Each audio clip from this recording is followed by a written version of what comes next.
in the early hours of a world still rebuilding from war. A quiet agreement was made behind closed doors. No press conference, no dramatic signing ceremony. Yet this single understanding would reshape global power, control the flow of money, and decide which nations would rise and which would struggle to breathe.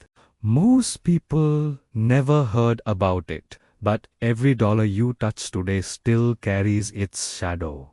To understand this story, we have to travel back to the aftermath of World War II. Europe lay in ruins. Empires were collapsing, and a new superpower had emerged. The United States. America held something no one else did: industrial dominance, military reach, and the world's most trusted currency. But even power has a weakness. For the US, that weakness was energy. At the same time, in the deserts of the Middle East, Saudi Arabia sat on oceans of oil, black gold that could fuel industries, armies, and entire civilizations. But Saudi Arabia faced its own fear: survival. Surrounded by regional rivals and global predators, the kingdom needed protection. What followed was not a treaty written in bold letters, but a deal whispered through history. The core of the agreement was deceptively simple. Saudi Arabia would sell its oil exclusively in US dollars. In return, the United States would guarantee the kingdom's security, supply military support, and protect its ruling system. Oil for protection, dollars for dominance. This was the birth of what the world would later call the Petrodollar system. Here's where cause and effect changed everything. Once Saudi Arabia agreed to price oil in dollars, other oil-producing nations followed. If a country wanted oil and every country did it, first needed US dollars.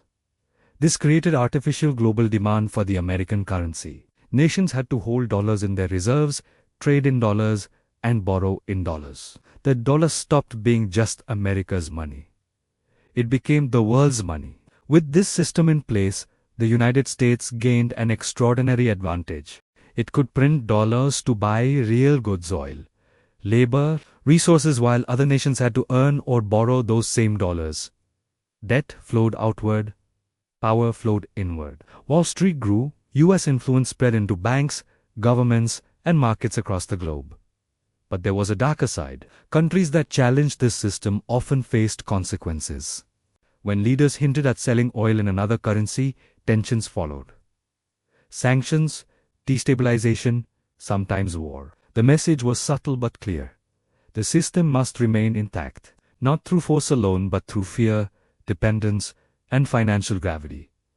Saudi Arabia, meanwhile, transformed rapidly. Oil wealth flooded in. Cities rose from sand, skyscrapers replaced tents. Yet the kingdom became deeply tied to US interests.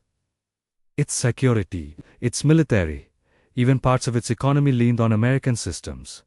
It was a partnership but not an equal one. The true climax of this story isn't a single moment. It's a realization. Money is not just paper. It's trust. It's belief. And this deal hardwired global belief into one currency. For decades, it worked flawlessly.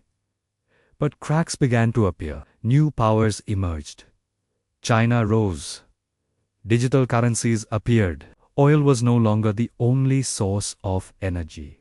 And quietly, some nations started asking dangerous questions.